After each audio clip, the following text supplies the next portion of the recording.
Our video for today is about how to load through GCash sa ating mga home wifi. Ito po yung ating PLDT home wifi. Maglo-load po tayo through GCash. Be sure lang po na may certain amount yung ating mga GCash account. And click po natin yung load, then home wifi or broadband, click nyo lang po and may lalabas doon na mga certain promos and amounts.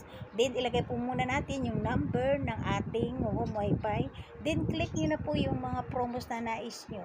Kayo na po ang bahalang mag-select kung ano yung gusto nyo, good for 1 week, 2 weeks, or 1 month.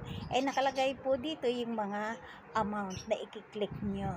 Then madali lang naman po, pagka-click nyo yan, magpa-process na po yan. And nasusunod na po niyan sa processing, yung payment na po.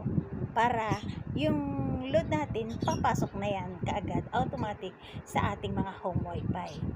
And kami po, actually ang nilulod ko, 1299, good for 1 month sa aking home wifi. And marami kaming gumagamit, almost 5 kami in the family. So ganito lang po kadali, nakapasok na and nakabayad na tayo. Ganun lang po. Thank you for watching. Sa mga nagnanais diyan, tingnan nyo na lang.